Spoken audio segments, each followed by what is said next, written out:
Assalamualaikum warahmatullahi wabarakatuh. Yang kami hormati para tuan guru, para ustaz, saudara bapak dan ibu hadirin sekalian.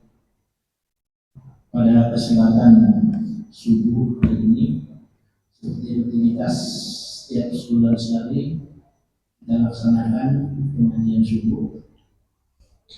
Di sini nanti guru akan menerangkan, dan bagi bapak ibu yang ingin bertanya nanti silakan.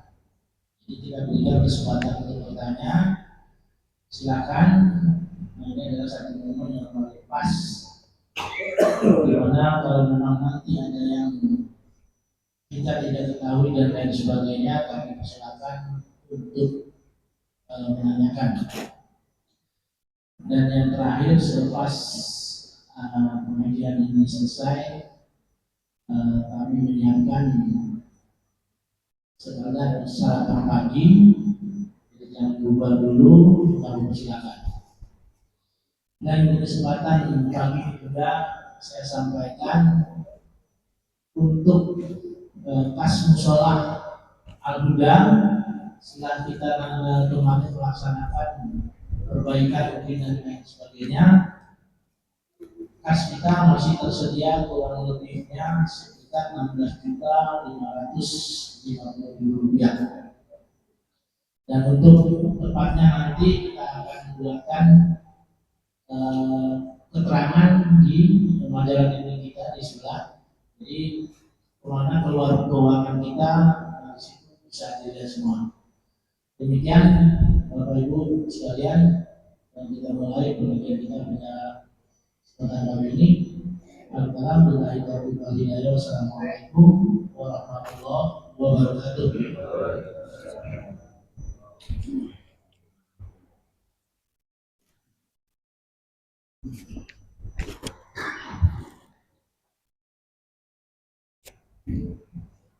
Assalamualaikum warahmatullahi wabarakatuh.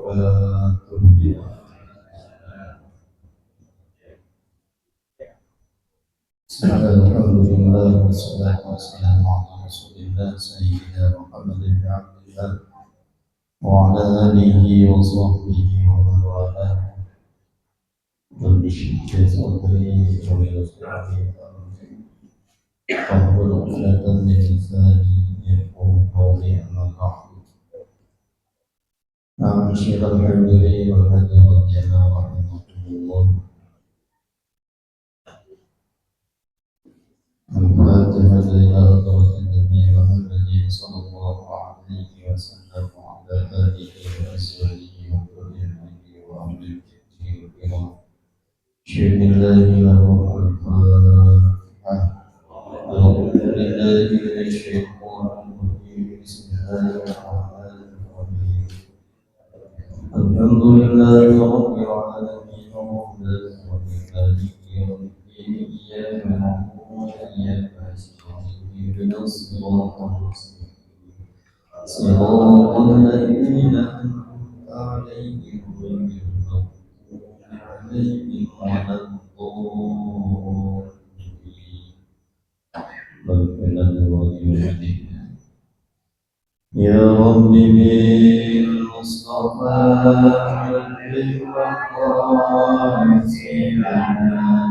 واغفر لنا ما مضى يوم استواء القوم.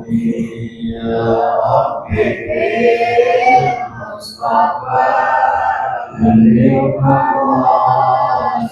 واغفر لنا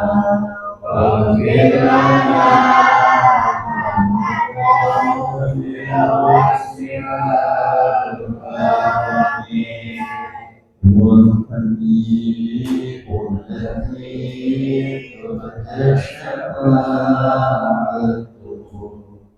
بكل يوم من الأول وحبيب. يا رب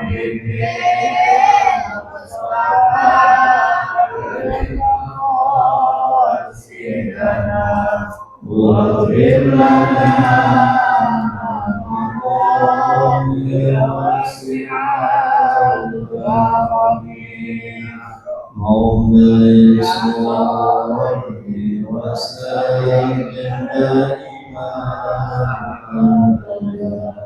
على نبيك خير الخلق كلهم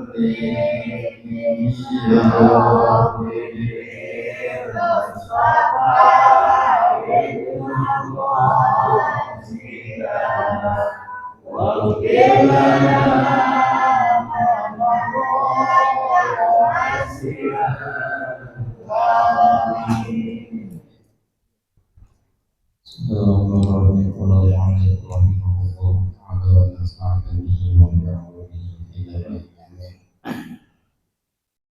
halaman 2 menghadap kiblat.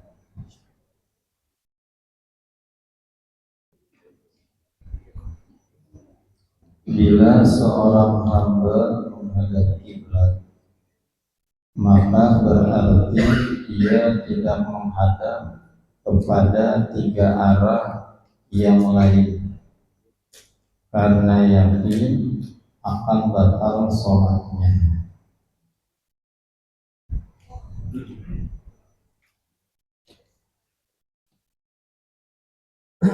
Masih dalam bagian syarat-syarat sahnya sholat, yaitu menghadap kiblat.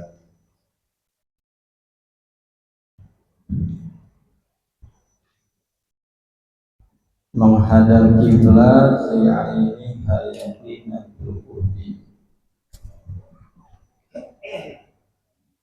kepada visi kiblat secara yakin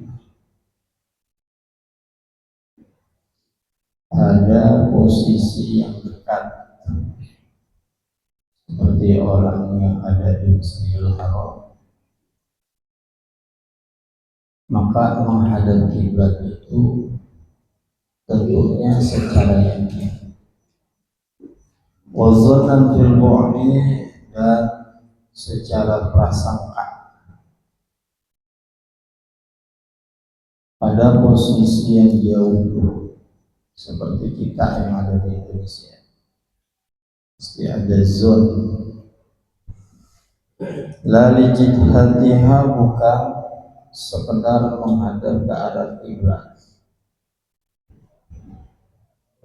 Mana ya arah kiblat ya? Sono kali. Nah, tidak seperti itu adanya.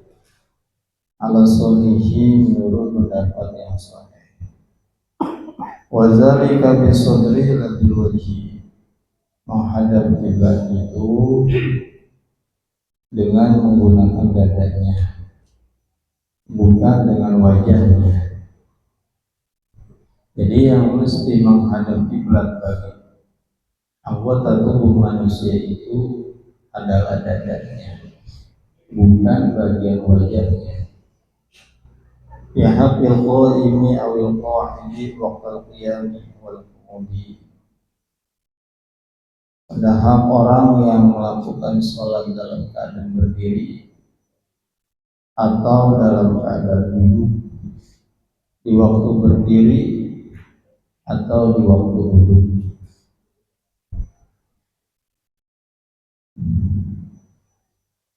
Di sholat jangan ditinggal dalam kondisi apapun, selama ruh masih ada di kandung badan, sholat tidak boleh ditinggal. Karena begitu besar dosa orang yang meninggalkan sholat.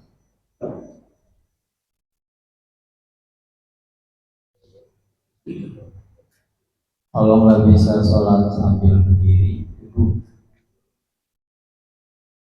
Nah, kalau berdiri itu yang nggak duduk. Duduknya mau duduk di firosh, mau duduk tawarruk, mau duduk tarobu, mau duduk tikam, mau selonjoran, mau gimana kayak duduknya gitu.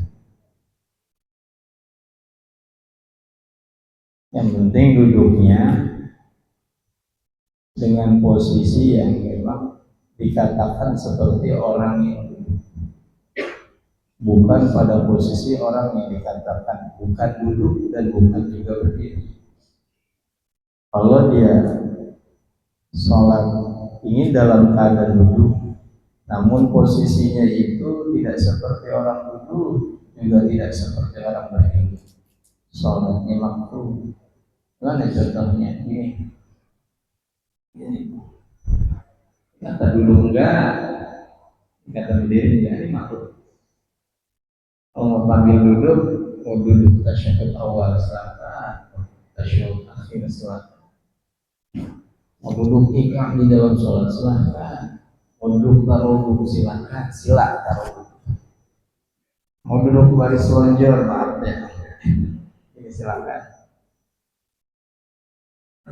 Tahu balik duduk nggak bisa.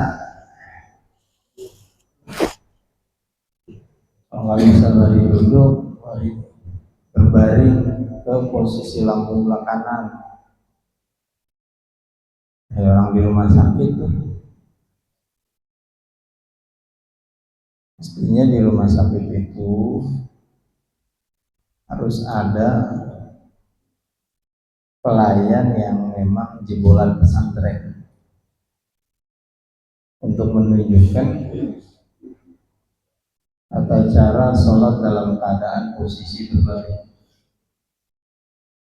Tujuannya agar orang-orang yang sakit di rumah sakit itu tidak meninggalkan sholat.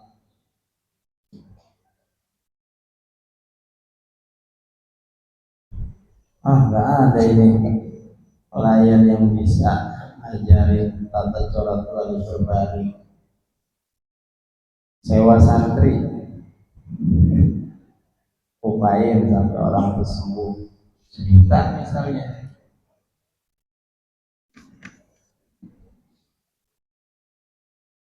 Karena kalau tidak diingatkan, banyak orang di rumah sakit meninggalkan sholat. Akhirnya ketika dia sekarat, meninggal dalam keadaan suruh khotimah. Coba dah di rumah sakit, ada yang jamaah bareng-bareng pasien.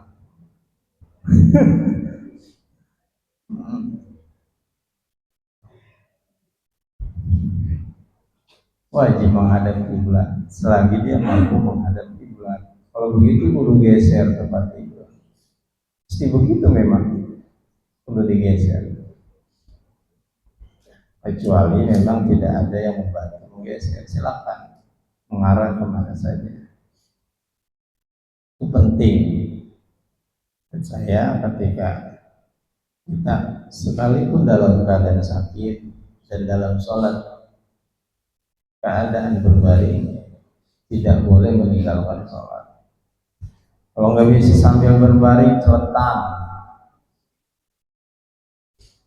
Kalau nggak bisa baring celentang, kepalanya nggak bisa buat isyarat ruku dan sujud. Isyaratnya pakai kedipan mata. Kalau pakai kedipan mata juga nggak bisa, kita sama-sama nyelawat. Nah, habis pakai kedipan mata dan nggak bisa. Pakai hati terakhir.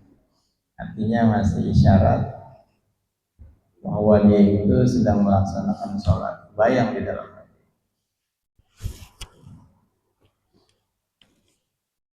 Kan di rumah sakit kita mah nggak boleh kena air, kayak debu. Ya. Atau posisi anggota yang terkena air dan yang sakit tidak boleh terkena air, yang sakit pakai debu. Kan di rumah sakit pakaian kita kena najis, biarin sholat baik kok. Kalau nggak ada pakaian bersih, yang ada cuma pakaian najis, pakai baik, mungkin nggak tinggalin sholat. Kalau nggak ada pakaian sama sekali dan sulit untuk menutup aurat walaupun dengan selembar kain, telanjang sholatnya. Yang penting jangan ninggalin sholat. Nah, sholat itu awal yang nanti bakal ditanya di akhirat.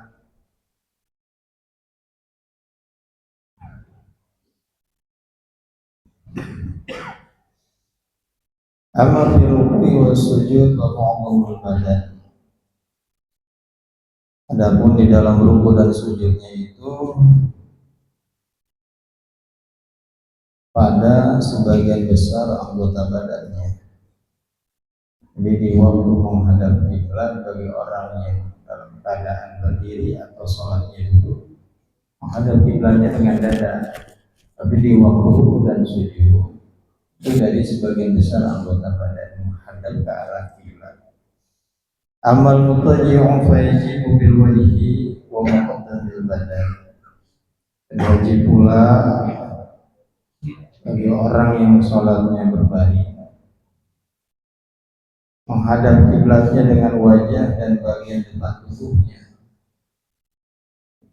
Ini kira-kira apa udah kebayang kali ya udah ya. Masih dipraktekin. Bayang kali udah. Sholatnya di atas lambung bagian kanan. Miring ada kiblat. Ada kiblatnya itu dengan wajah atau dengan bagian depan anggota badan. Kayak orang ada di dalam liang lahat. Wal mustalqi fadzalika ma'a akhmusaihi, dan orang yang celaka seperti menghadap kiblatnya orang yang dalam keadaan berbaring disertai dengan dua lekukan kakinya. Wajib ra'sihi qalilan min amkana, dan wajib pula mengangkat kepalanya sedikit bila itu memungkinkan. Kalau memang masih mungkin dikasih bantal ya angkat kepalanya di waktu ruku dan sujud.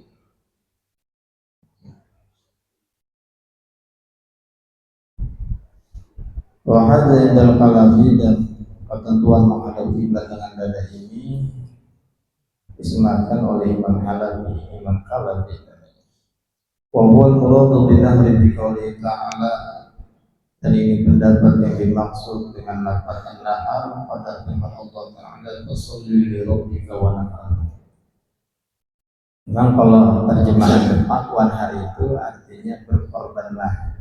Tapi di dalam sebagian tafsir Qurtubi, Ibnu Katsir atau tafsir Munir, yang dimaksud dengan wanhar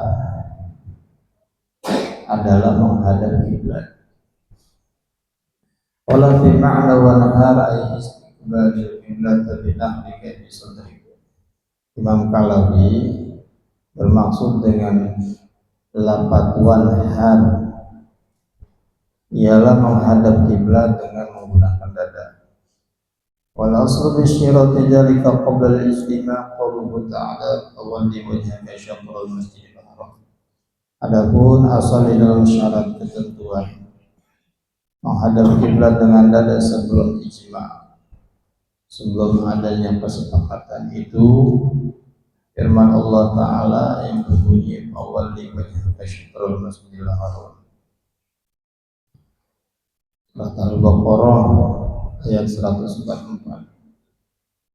Fastaqbil bidzatika bisolati qasdahu wajhatahu, kemudian ia hadapkan dengan fisiknya.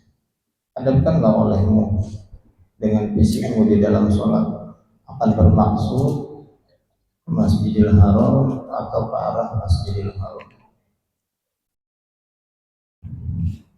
Ini menerangi pikirnya aja dulu ya. Kita kasih tentu saja diterangkan seperti itu adanya. Wal muradu bil jihadi ila lugawi al-ain. Dan ada pun yang dimaksud dengan arah menurut ahli lughah yaitu fisik. Fisiknya Ka'bah. Wa itlaquha ala ghairi aini najazun, dan kemutlakan mengarahkan posisi badan ke arah kiblat atas selain fisiknya kiblat itu adalah metafora atau majaz. Kalau Ziyadi telah berkata Ziyadi, wal muradu bil Masjidil Haram al Ka'bah, yang dimaksud dengan Masjidil Haram ialah Ka'bah.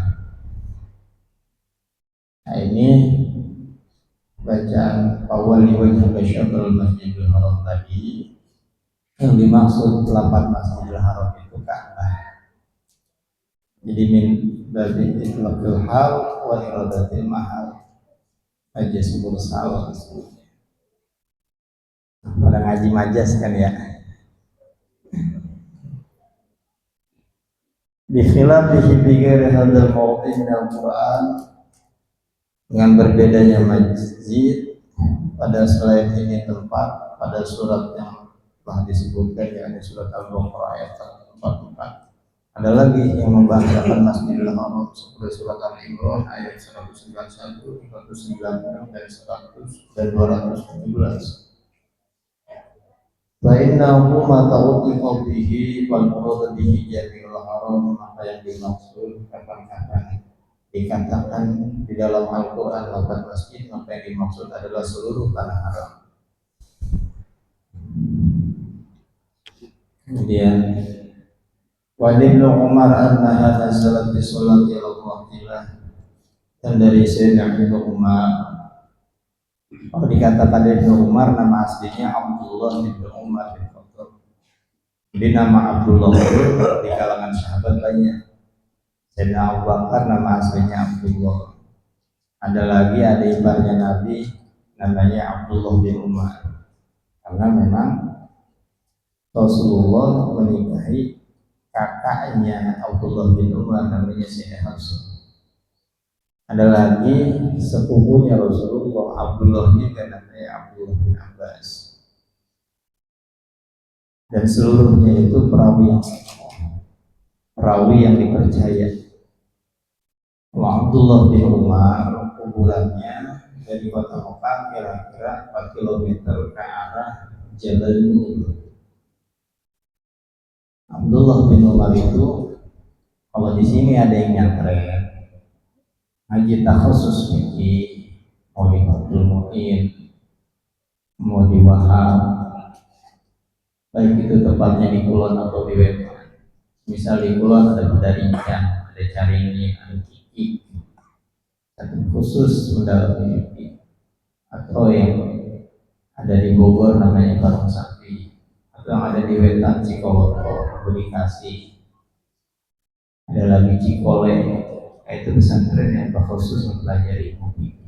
Nanti setelah 3 tahun atau 4 tahun belajar di situ, biasanya turun sangat keilmuan yang ujung-ujungnya mentok ke Sayyidina Abdullah bin Umar bin Khattab. Kalau ngaji tafsir, kalau di daerah Kulon itu ada lawang taji namanya. Kalau di Bogor ada Pagentongan, atau di daerah Garut ada namanya Riyadut Tafsir, atau pesantren Ibunda, itu khusus tafsir. Dan setelah 3 tahun atau 4 tahun bakal diturunkan sanad ujungnya Abdullah bin Abbas. Kalau fikih namanya Abdullah bin Umar, kalau tafsir Abdullah bin Abbas. Kalau Abdullah bin Abbas kuburannya di Taif.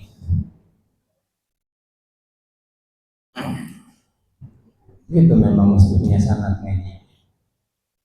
Kalau orang ngaji, sanadnya itu bakal merujuk ke atas. Pasti ketemu mau di mana juga kita ngaji. Saya bilang gurunya kok Ustaz Anu. Saya bilang gurunya Bang Ustaz Anu. Itu pasti merujuk pada satu guru atas. Itu namanya rantai emas. Makanya santri mah dia mau jadi apa kayak di rumahnya. Walaupun nggak ngajar, santri ini sudah masuk dan terikat kepada rantai emasnya Rasulullah. Di luar itu mah nggak ada yang seperti itu. Di sekolah enggak.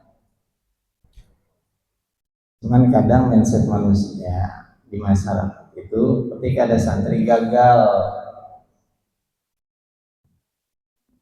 jadi mondok lama-lama itu nggak ngajar. Biarin mau apa? Emang setiap orang mondok kudu ngajar? Enggak kok. Mau jis lagu apa itu biarin aja. Karena emang yang dia cari di pondok itu ilmu pengetahuan, bukan nyari duit. Di pondoknya bukan nyari duit, jadi ilmu. Ketika di rumah, kan santri sih susah. Nah, pantas emang yang dicarinya ilmu, bukan duit. Kalau di sekolahan, dia belajar supaya nanti dapat ijazah bisa kerja. Kalau nganggur tuh yang disalahin yang begitu. Kan emang dari awal tujuannya nyari duit. Jadi kadang kebalik masyarakat kepada santri, ketika susah dipandang sebelah mata. Padahal kalau ibu bapak mau tahu, itu santri dia korbankan masa mudanya, juga dia kerahkan segala pikiran dan tenaganya semata-mata buat nolongin kita yang ada di kampung. Emang siapa yang mau ngaji nahu sorot? Gak ada. Emang siapa yang mau ngaji balago, mani, bayan, bade? Gak ada. Emang siapa yang mau ngaji mantik, istiqo, kuado? Gak ada. Ilmu fardu kifayah yang memang penggugurannya itu cukup diwakilkan hanya satu orang yang mempelajarinya. Ketika ada satu orang yang mempelajari ilmu tersebut, gugur semua dosa orang-orang di kampungnya. Cuman siapa yang mau? Kudunya kita terima kasih ada bocah nyantren, pulang tugon, pulang, ya. Kapan mau balik? Yang kali sebelum lagi, maaf, dia mau liburan panjang. Tapi kalau mau balik ke rumah mpok dulu ya. Kalau mau balik ke rumah encing dulu ya. Kalau balik ke rumah baba dulu ya. Kasih bekal, gak rugi.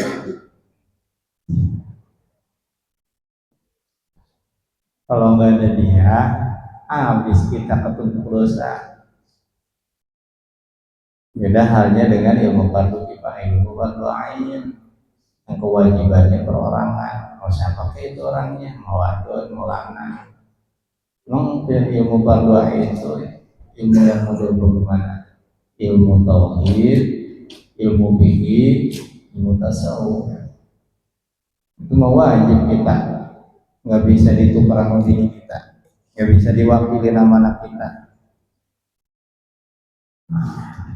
Justru adanya santri di kampung kita ini mutiara yang tak tergantikan. Kata orang kampung biasa aja, pakaiannya juga biasa aja, tapi pandangan penduduk langit dia bagaikan rembulan di antara bintang-bintang. Jadi di langit itu ada cahaya di kampungnya. Ini terang amat. Oh si Ano, kampung siapa ini terang amat.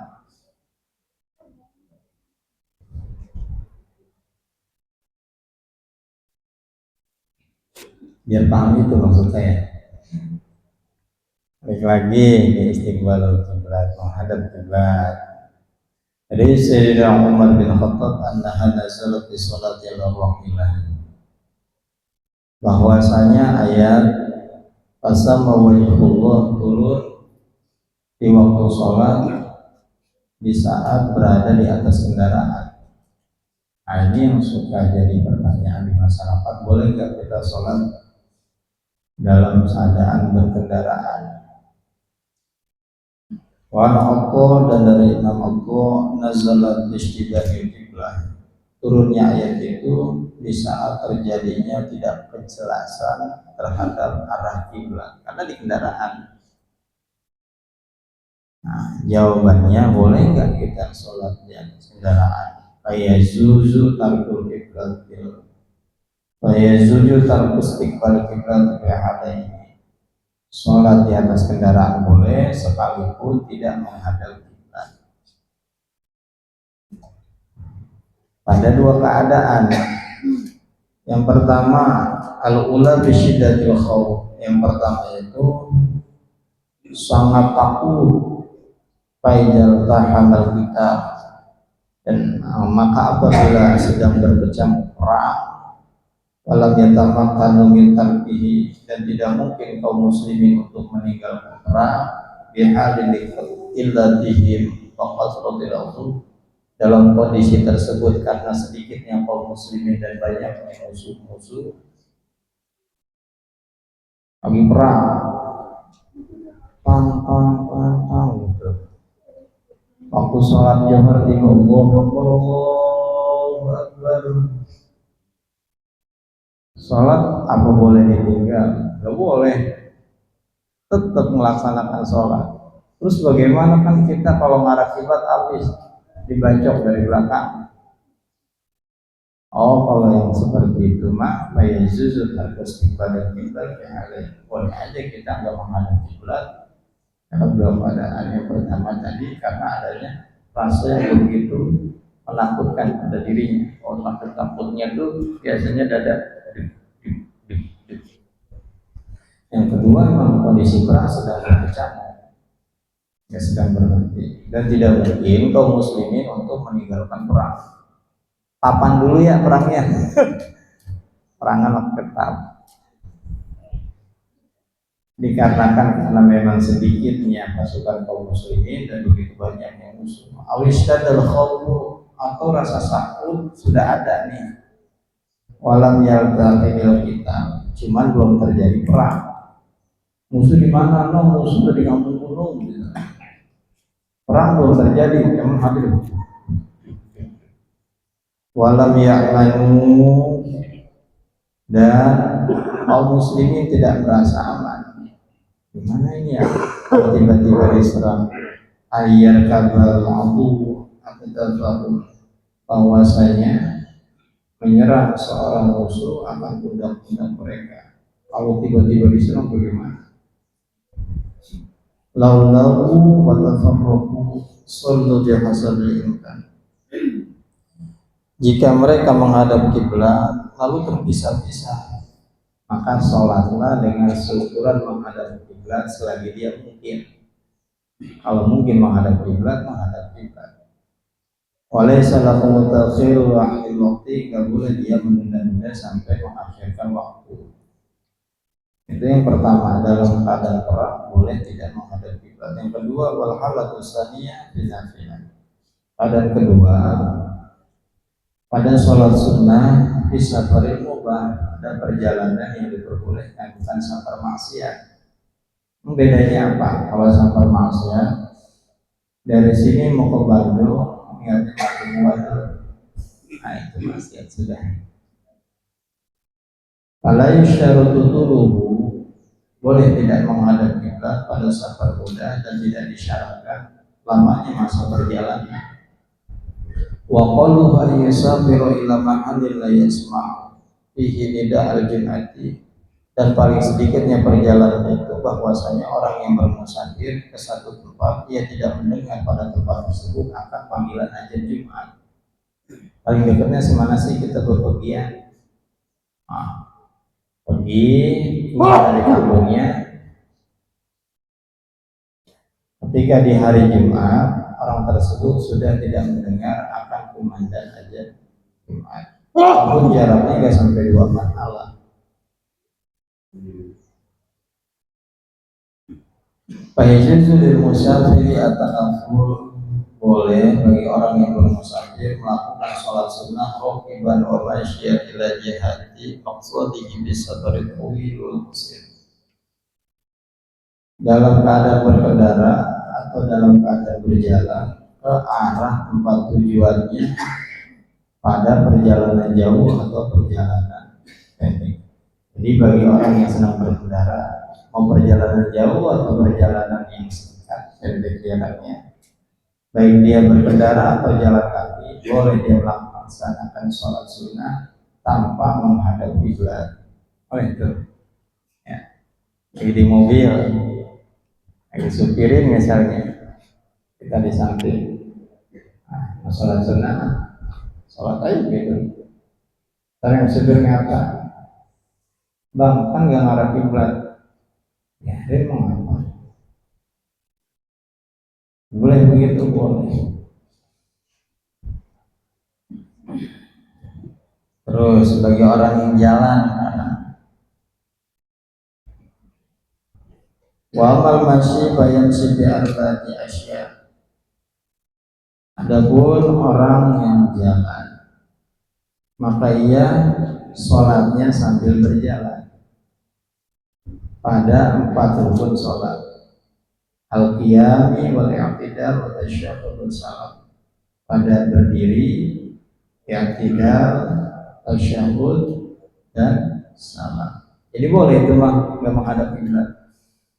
Wa yastaqbilu qiblatan bi arba'ati, dan ia menghadap kiblat pada 4 rukun: ihram ketika takbiratul ihram, ruku dan ketika ruku, wa sujud dan ketika sujud, wal julus baina sajdatain, dan duduk di antara 2 sujud. Wala yamrihil imam bi ruku wa sujud, dan tidak cukup mengisyaratkan dengan ruku dan sujud. Begini, maaf ya, kita mau sholat sunnah dari jalan aja begini. Aku mau ngobrol, aku udah sholat sunnah, sholat aja udah begitu. Cuma ketika takbiratul ihram ada kiblat, ntar mau begitu jalannya ke depan gitu ngeluyur, ya. Pengantar takbiratul ihram memang ada kiblat. Nanti waktu dia berdiri nggak ada kiblat, apa? Atau dalam keadaan tadi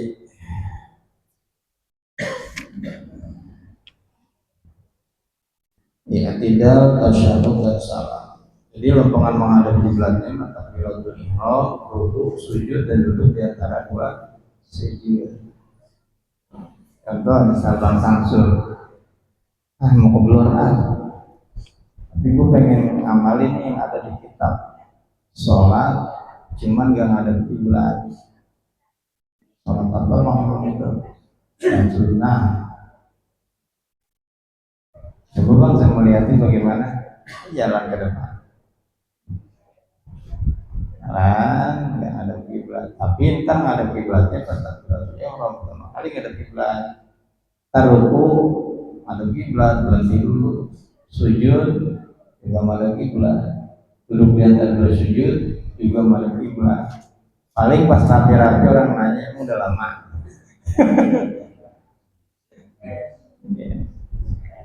Boleh praktekin, boleh. Cuman udah-udahnya kita di Arab bocah. Itu apa ya? Kata aliran baru. Makan ngomong boleh. Boleh begitu boleh. Terus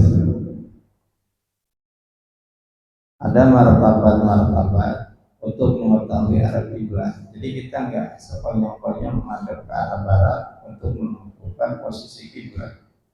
Suma'lam, kemudian ketahuilah olehmu. Satu doang dia mah mengkhotob mu'ayyad, haji banyak. Ini maksudnya ketahuilah oleh kalian.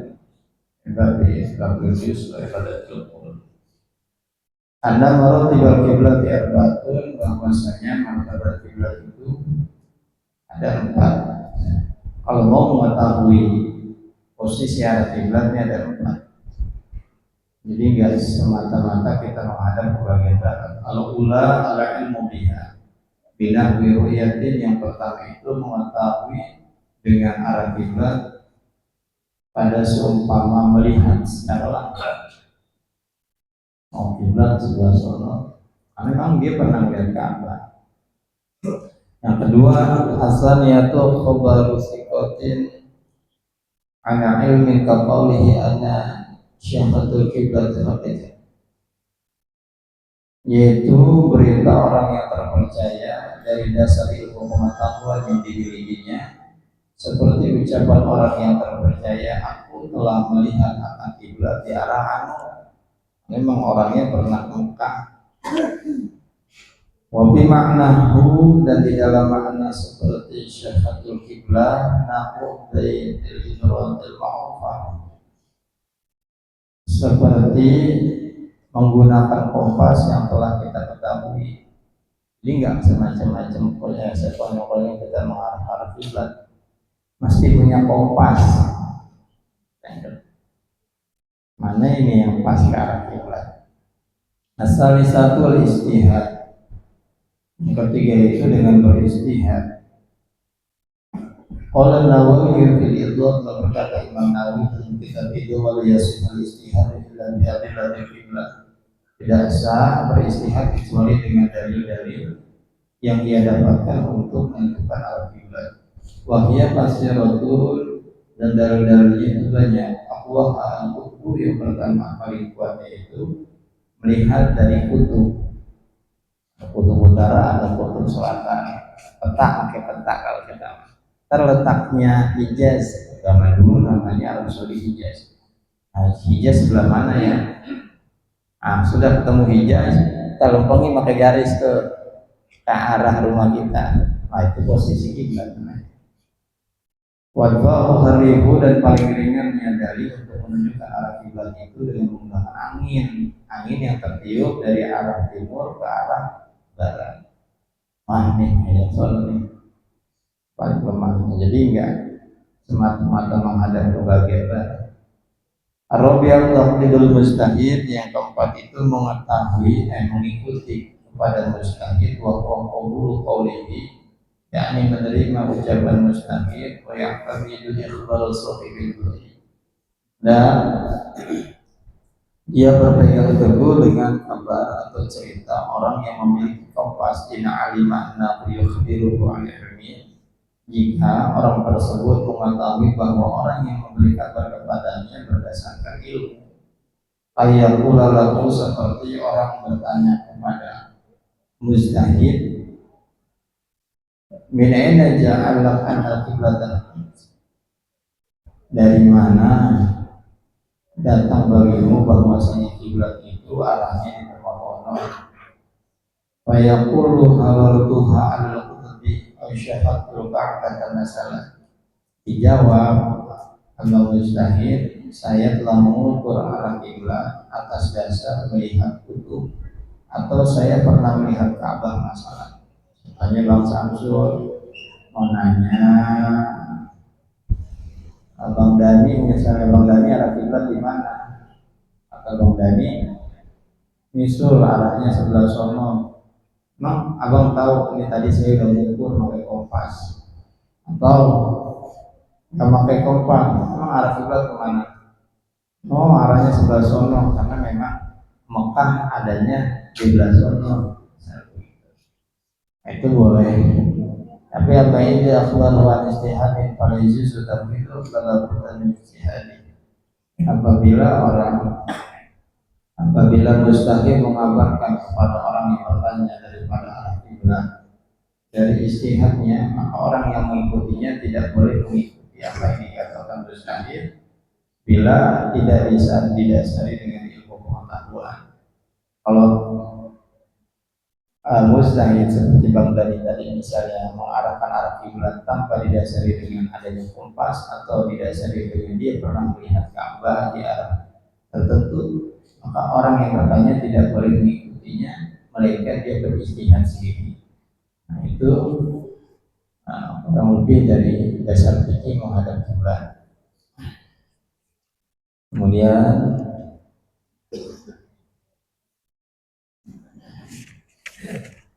lanjut ke dalam kitabnya, maka bagi mukmin yang rendah itu patut bahwa ia tidak memalingkan akan hatinya dari Allah Ta'ala.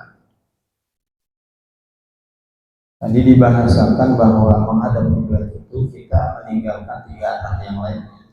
Maka bagi kita seorang mukmin yang rendah, tiada daya, tiada upaya, itu patutlah bahwa ia tidak memalingkan akan hatinya dari Allah Ta'ala, karena tidak mungkin menghadap kiblat kecuali ditinggalkannya arah yang lain. Begitu pula tidak mungkin hati menghadap Allah Ta'ala bila masih dipikirkan akan hal yang lain.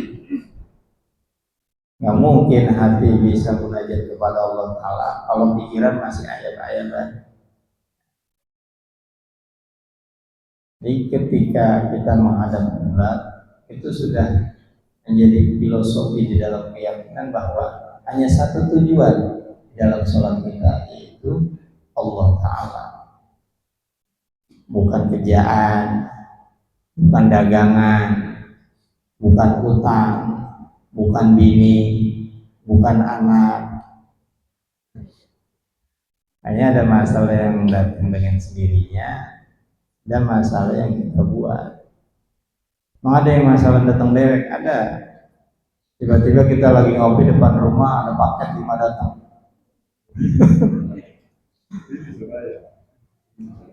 Ini rumahnya Bang Samsul. Betul. Bang ada paket 5 biji.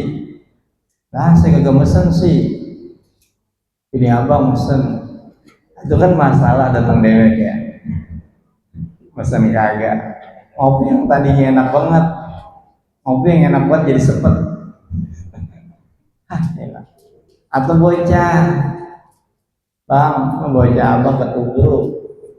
Biarin bocah lanang mah main bola jatuh, muncul itu nggak apa-apa. Mau di polsek katanya. Itu masalah kita buat datang dewek. Ada yang kita buat. Masalah yang kita buat tuh sesuatu yang kita inginkan. Itu awal dari masalah kita. Yang kita harap nih, yang kita pengen punya nih, itu awal dari masalah kita. Yang punya duit banyak, itu awal masalahnya. Aku pengen punya jabatan, itu awal masalah.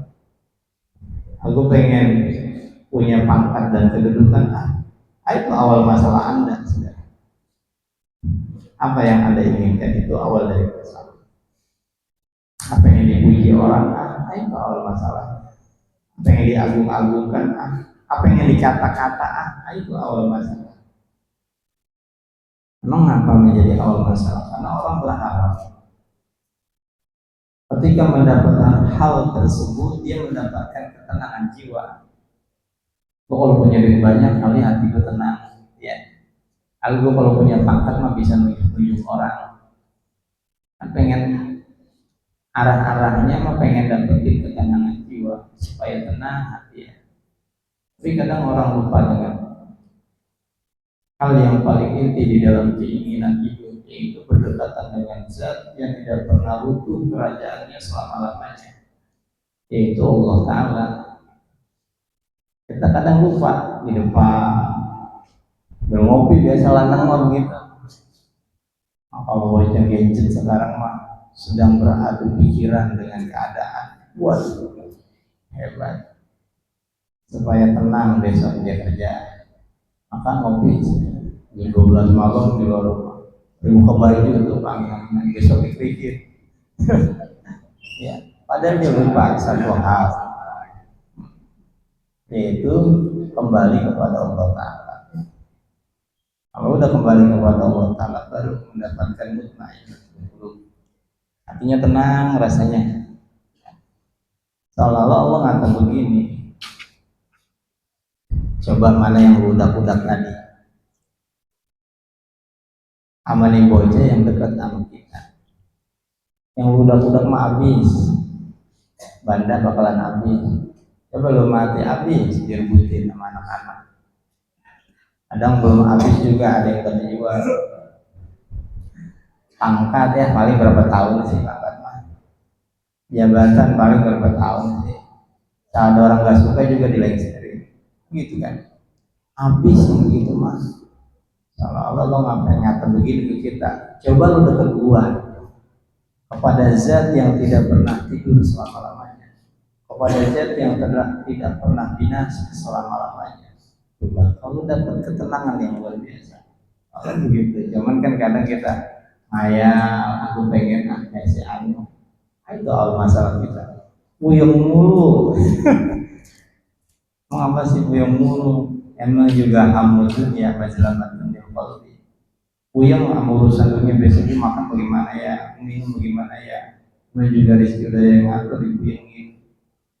Sama wahamul akhirati nurun ke kalau puyeng urusan akhirat terbesok gue pada masa bagaimana ya, gue besok ditimbang amal banyakkan baiknya kebanyakan amal buruknya ya. Terbesok gue lewati jembatan selalu mustaqim au selamat au kagak au jalannya kayak orang lari, atau jalan kayak orang berangkang, apa jalan yang ngesot, apa jalan yang pakai pipi. Itu mah kita nggak pikirin ya. Udah pada tua nih, pikirannya besok gue mati ninggalin badan kagak ya. Gitu, begitu dah. Mikirin dunia, hati jadi gelap. Mikirin akhirat, hati jadi bercahaya. Nah, orang yang dekat sama Allah Ta'ala mau dibayarin satu teh juga.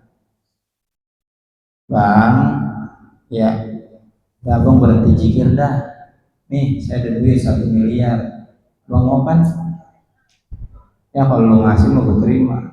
Cuman ada syaratnya, abang berhenti jikir. Oh, kalau bang ini maaf, saya udah dapat ketenangan berdekatan dengan Allah Ta'ala. Atau ini saya bayarin, yang penting abang jangan ibadah-ibadah. Ini ada duit 10 teh, udah bang ngelain aja. Saya mau udah merasakan ketenangan di dalam ibadah. Oh itu berarti ada ketenangan yang tidak bisa sirna. Ya. Nah ini kita ketika menghadap kiblat fokus berarti hanya tujuannya Allah Ta'ala. Begitu pula tidak mungkin hati menghadap Allah bila masih dipikirkan akan hal yang lain. Maka jadilah orang shodiq, jujur, dan tidak munafik di awal ibadahnya itu adanya. Jangan jadi orang munafik.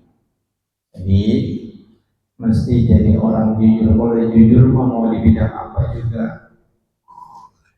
berkah luar biasa.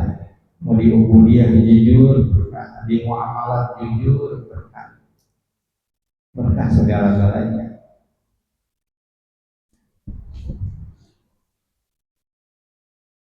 Ini memang mesti digaris bawah dan tidak munafik di awal ibadahnya. Ternyata kita masih jadi hamba yang munafik, masih ngalor ngidul pikiran. Bisa nggak kita fokus? Bisa, latihan biar merasa sholatnya ya. Nah, kita belajar bikin ya, kita ada ngaji mingguan, ada ngaji harian, bahkan ada ngaji bulanan, diajarin kerukunan, diajarin syarat-syaratnya, diajarin muktilatnya. Nah itu kita pahami betul. Nah itu masih kelas awal disebut. Kalau mau tahu cerita perjalanan ibadahnya orang Khawarij, ibadahnya itu ruhul jismani, matanya merasakan bahwa dirinya sedang dalam keadaan sholat. Hidung napas yang dikeluar dan dimasukkan ke dalam hidungnya itu merasakan bahwa dirinya sedang dalam keadaan sholat. Mulutnya, badannya dari ujung kepala ke ujung kaki merasakan bahwa dirinya sedang di dalam sholat. Luar biasa gitu. Rasa dia sedang nikmat dengan Allah Ta'ala. Ya. Seperti kisah para ulama-ulama dahulu atau yang belum lama meninggal di daerah Cilongok, Abu Yuji Kutusi. Itu di usia 17 tahun sama ayahnya dikasih bacaan Qur'an, bacaan doang, bacaan. Di WA-nya mah di usia 20 tahun lebih, di atas 20 tahun, artinya perjalanannya panjang. Baru dikasih nih, beberapa tahun kemudian setelah dilihat istiqomah baru di WA. Kan sekarang mah ada yang orang ikut toreko-torekohan. Kalau dikasih lumpuh ada toreko berdiri, terus baru menasabkan dia segala macam sebuku. Makanya banyak yang ngeblame. Akhirnya ada tukang sayur lewat, sama temennya, lu tau gak tadi siapa yang datang? Tukang sayur sih orang sono, Blok A. Salah lu, itu buat Syekh Abdul Qadir. Ada orang lagi nyari makan di sampah. Lu tau itu siapa? Ini kalau kayak tanya, gila itu mah. Salah lu, itu Abu Hasan Asy'ari. Wah, jauhan banget. Ngaji susah ya. Ngaji susah dengan torek-torekotan. Tapi kalau juga buku maksudnya abang ujung-ujung abang gila. Ngajinya ngaji, yang susah mengaji. Bukan itu nggak bagus maksud saya. Ada tahapnya. Satu dikasih. Tegak berdiri, Allah.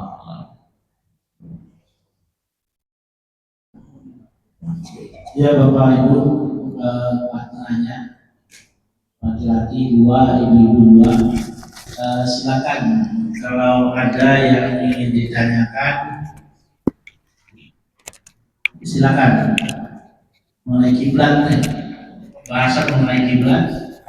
Kalau mungkin ada Bapak Ibu yang masih ada ragu, silakan dipertanyakan. Dari Bapak dulu, silakan.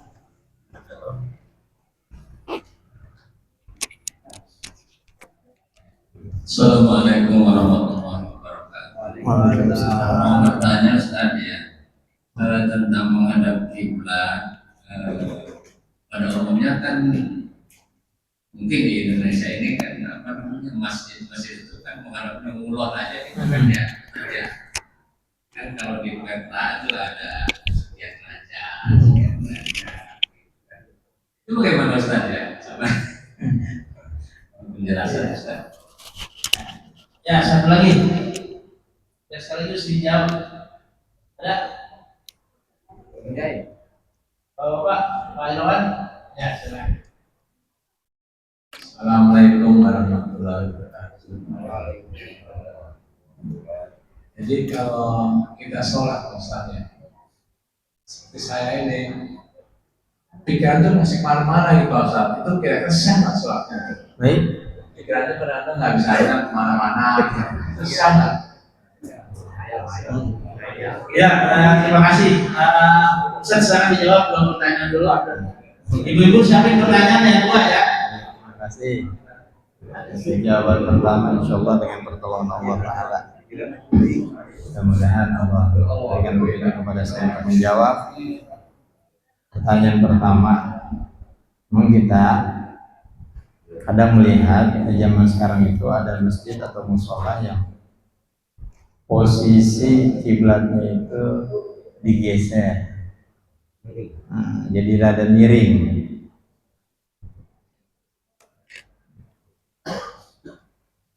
Memang ketika membuat masjid atau musola atau tempat sholat lainnya, baik di rumah, kantor, memang alat yang mesti dibunyi itu kompas.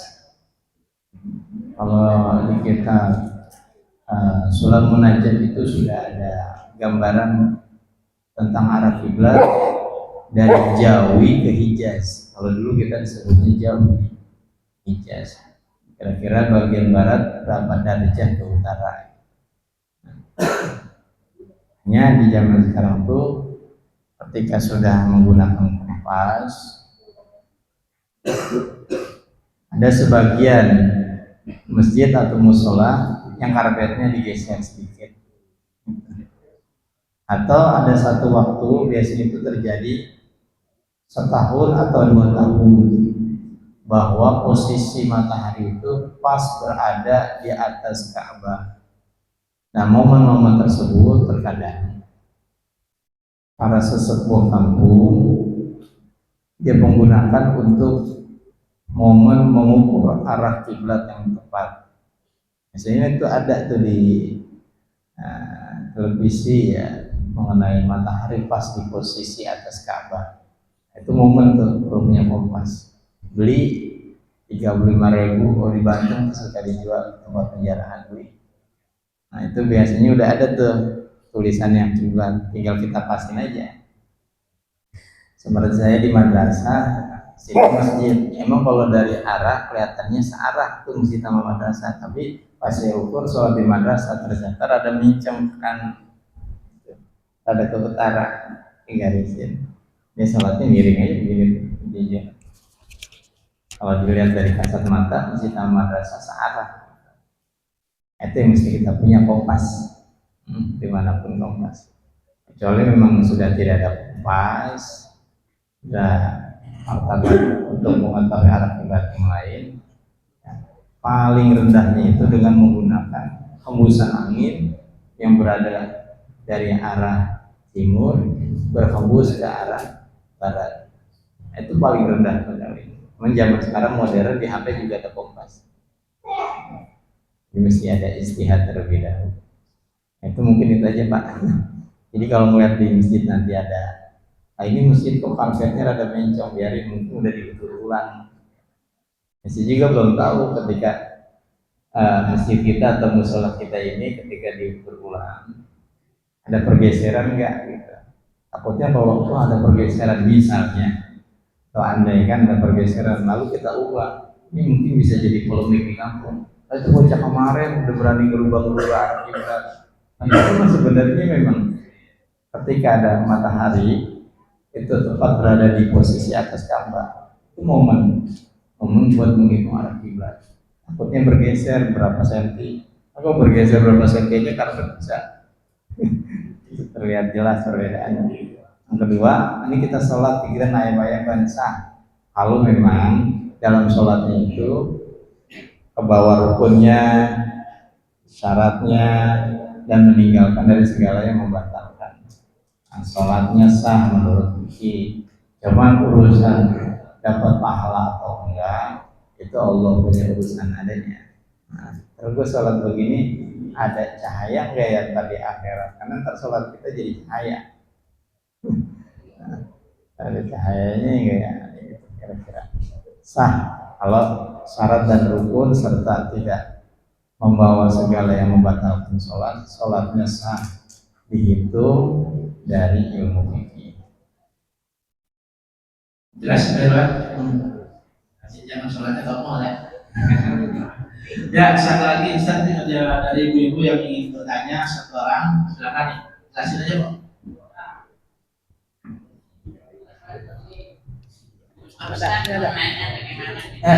Iya Pak Janti gimana ya? Kalau ngambil wudhu kita dengan di darurat mana ngambil air wudhu bakal bisa jauh sama tampil jauh bakal bisa gimana? Minta ambilin air gitu ya? Atau minta diubin atau gimana?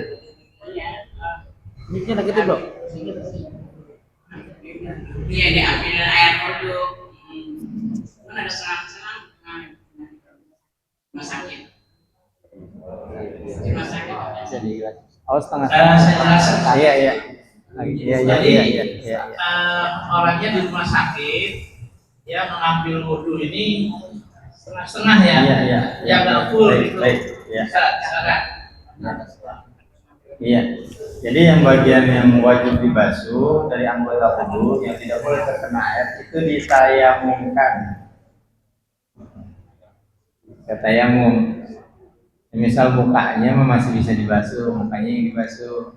Kalau tangan kanannya masih bisa dibasuh, tangan kirinya diinfusan, tangan kirinya tayamum. Nah, bagian yang tidak bisa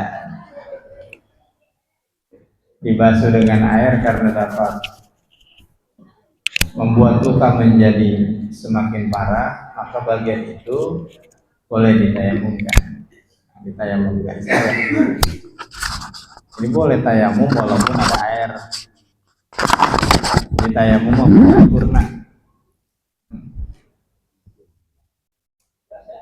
Iya.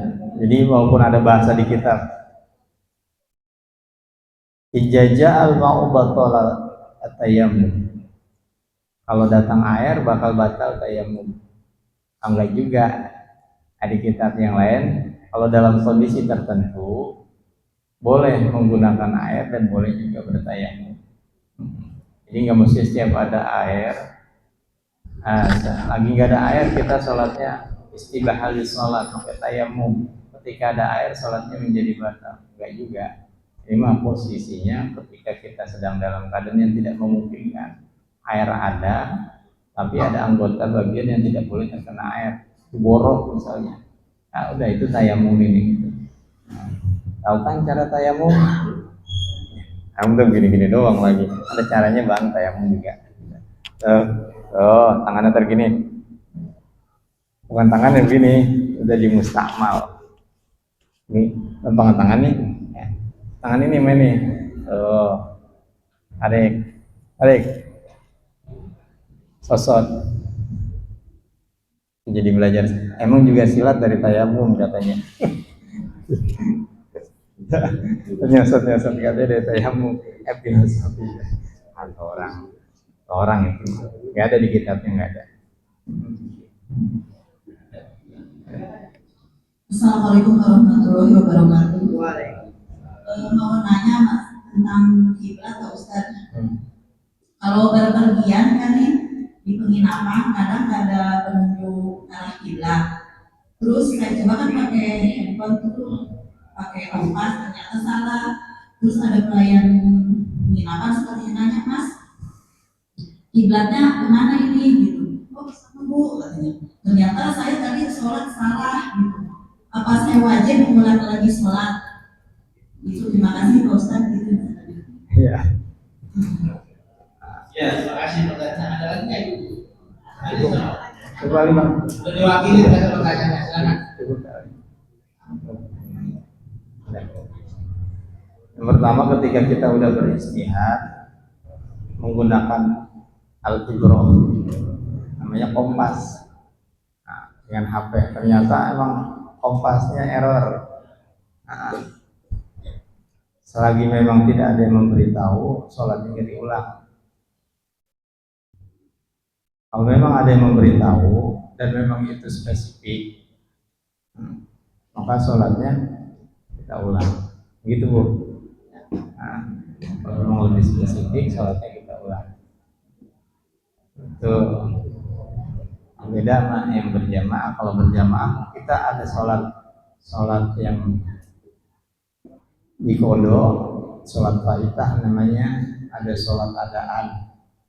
Kita misalnya mau berjamaah mau guru, tapi kita udah sholat duluan ini ya. Aku pengen sholat berjamaah mau guru, aku mau ulang sholat. Ya ada sholat disebutnya ya. Pengen sholat mau guru boleh nggak? Ya ada sholat mau guru. Oh, boleh kalau diniatnya sholat adaan. Tapi kalau niatnya sholat faidah, sholat kodoan boleh. Ya. Atau niatnya sholat sunnah supaya dapat pahala berjamaah mau guru, silahkan kalau itu mah. Ada guru kita, kiai besar misalnya, sholat kita yang gue tahu begitu mau sholat bareng guru, udah sholat lagi. Aku pengen dapat fadilah jamaah mau guru, sholatnya silahkan, tapi jangan diniatin sholat adaan. Sholatnya sholat faidah, sholat kodoah. Gurunya mah sholat adaan, tapi kita sholatnya adaan. Atau gurunya sholat adaan, tapi kita niatnya sholat sunnah. Itu nggak jadi masalah. Nah, perihal yang tadi, kalau memang sudah valid, ada yang memberitahu posisi arah kiblat dengan kompas yang tidak error, maka sholatnya kita ulang. Tapi kalau nggak ada, ya sudah tidak usah diulang. Gitu. Sholatnya tidak usah diulang. Ya, Bapak Ibu dan sekalian, cukup kajian kita pada pagi hari ini. Sekedar untuk mengingatkan